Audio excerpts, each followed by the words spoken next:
हर रोक दफा।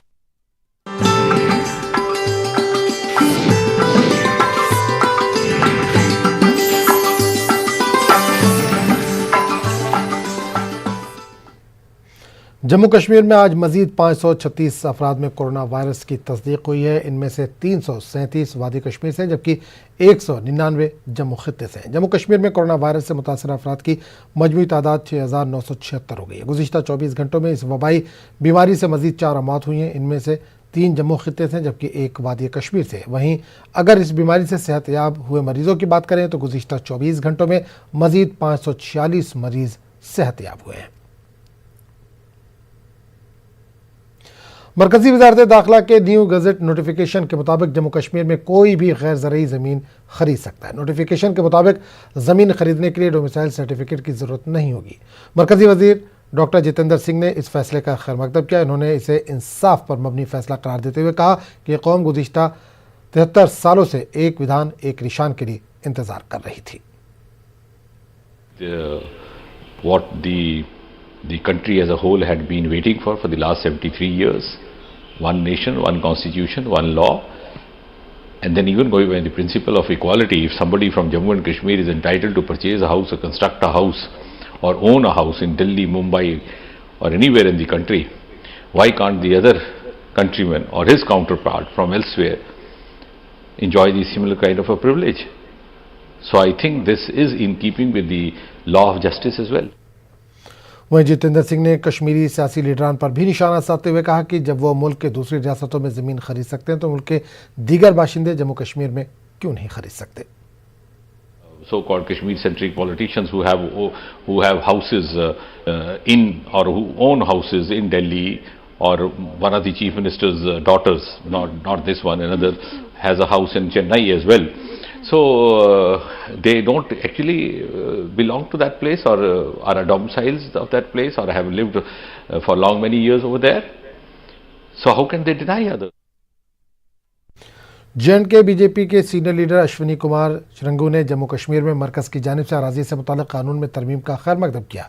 अश्विनी कुमार के मुताबिक मरकजी हुकूमत के इस फैसले से एक निशान एक विधान की तहरीक चलाने वाले पंडित प्रेमनाथ डोगरा की आत्मा को सुकून पहुंचा है कि अबॉलिशन का ये एक लॉजिकल इम्प्लीकेशन था और हमारा ये मानना है कि इस लॉजिकल इम्प्लीकेशन को सबको समझना चाहिए। ये हमारे लिए बधाई का विषय है कि आज आर्टिकल 370 और 35A की समाप्ति के बाद जो उसकी एक्चुअल लॉजिकल इम्प्लीकेशन है वो इम्प्लीमेंट हुई है और उसके लिए हम भारतीय जनता पार्टी की ओर से और सामाजिक दृष्टि से जितने भी समुदाय हैं उन सब की ओर से और मैं विशेषकर कश्मीरी पंडित समाज की ओर से प्रधानमंत्री जी का धन्यवाद करता हूं, होम मिनिस्टर अमित शाह जी का धन्यवाद करता हूं और ये मानता हूं कि अब युग परिवर्तन का समय आ गया है।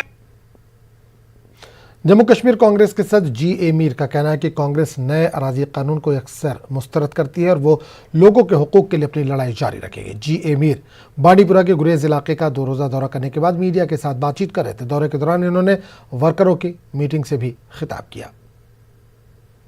कायदे कानून पास करते हैं वहां पर जो हमारे अपने कायदे कानून इसमें लगे हुए थे उनको हटा करके पूरे हिंदुस्तान को फ्लड गेट खोल दिया है कि जम्मू कश्मीर में आकर जमीन खरीदे।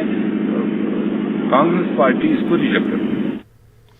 मरकजी हुकूमत की जानिब से नए अराजी कानून के बाद जम्मू कश्मीर में ताज़ा तनाज़ा खड़ा हुआ है, जिसके तहत मरकजी हुकूमत ने बैरूनी लोगों के लिए जम्मू कश्मीर के अराजी को ज़राअत के अलावा तिजारती और रिहायशी दोनों मकासद के लिए ख़रीदने की राह हमवार कर दी है। जम्मू में लोग इस मसले पर एक नहीं हैं। अगरचे कुछ हुकूमती फैसलों की मजम्मत कर रहे हैं तो वहीं बहुत सारे सनअती शोबे से ताल्लुक़ रखने वाले अफराद फैसले का खैर मकदम कर रहे हैं।